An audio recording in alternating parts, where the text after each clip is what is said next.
Yang terhormat Bapak-Bapak, Ibu-Ibu, salam Pancasila. Bapak-bapak, ibu-ibu yang melihat video saya ini, tolong jangan lupa subscribe, likes, dan di-share. Sifatnya gratis.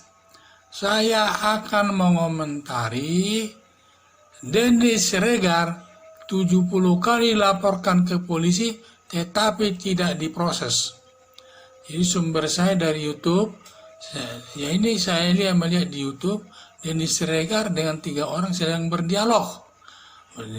Dalam arti mewawancarai Denny Siregar, yang intinya Denny Siregar apakah kenakah dilaporkan ke polisi, karena Denny Siregar ini termasuk YouTuber ini, menyampaikan pendapat-pendapatnya soal YouTube, dan dia membenarkan dan dia memberikan itu informasi tersebut lewat YouTube-nya itu sifatnya untuk membela NKRI, Negara Kesatuan Republik Indonesia, yang sedang dipimpin oleh Presiden Joko Widodo.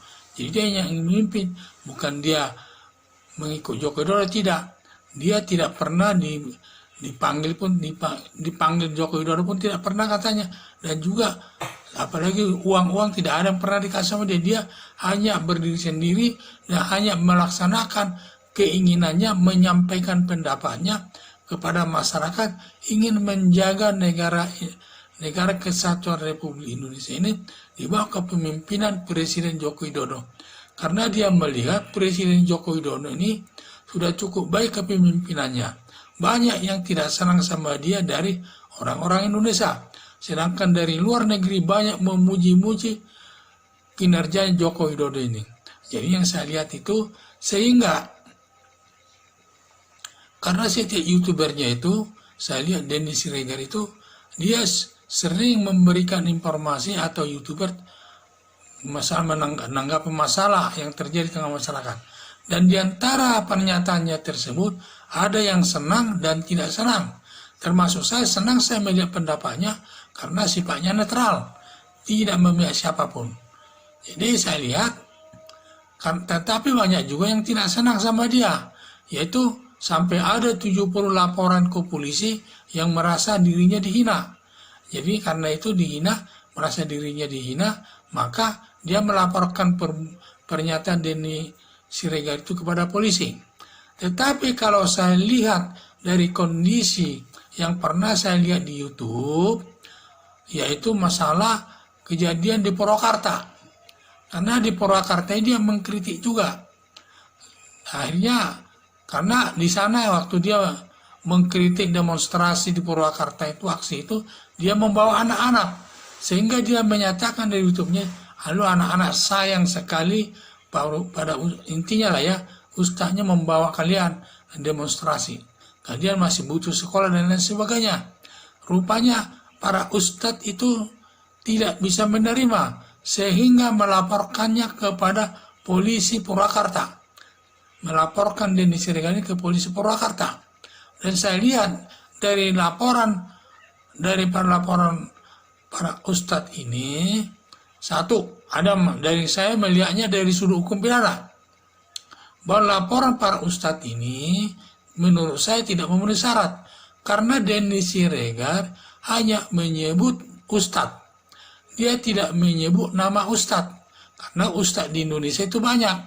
Karena kalau demi delik penghinaan ini adalah siapa yang merasa yang tersinggung, dia yang harus mengadukan secara langsung kepada polisi. Ternyata para ustadz ini kan tidak ada yang disebut Denny Siregar, nama ustadznya tertentu tidak ada, hanya menyebut ustadz. Padahal di Indonesia ini banyak ustadz, sehingga syarat pelaporannya itu tidak memenuhi syarat menurut saya, dan Denny Siregar tidak perlu diproses hukumnya.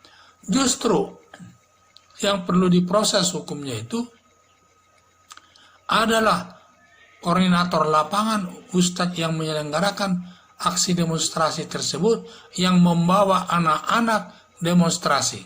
Karena kalau membawa anak-anak demonstrasi sudah ada diatur dalam undang-undang, hal itu merupakan perbuatan melanggar hukum. Jadi saya lihat inilah delik aduan itu, siapa yang merasa disakiti secara langsung, hanya dia yang boleh mengadukan masalah itu kepada polisi.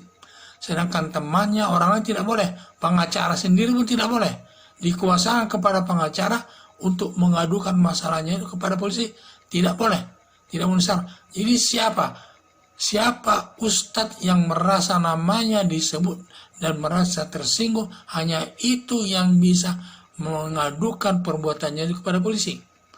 Kalau dia hanya disebut ustadz, dia tidak berhak ustadz yang lainnya melaporkan Denny Siregar kepada polisi. Karena ustadz itu banyak. Di Indonesia itu jumlah ustadz banyak, puluh ribuan. Jadi tidak hanya ustadz yang di sana itu, tetapi harus disebut namanya ustadz yang mana. Jadi inilah saya bilang, ada dugaan saya, semua laporan 70 laporan dari masyarakat itu polisi tidak ditanggapi polisi, mungkin karena kasusnya itu mirip-mirip seperti yang di Purwakarta ini. Tidak jelas nama yang dihinanya itu siapa, tidak ada, hanya merasa terhina, padahal sebenarnya tidak disebut namanya dan lain sebagainya, tidak ada penodongan, sehingga wajarlah polisi tidak menanggapi 70 laporan masyarakat itu. Kalau mirip-miripnya begitu pernyataannya itu, laporannya itu.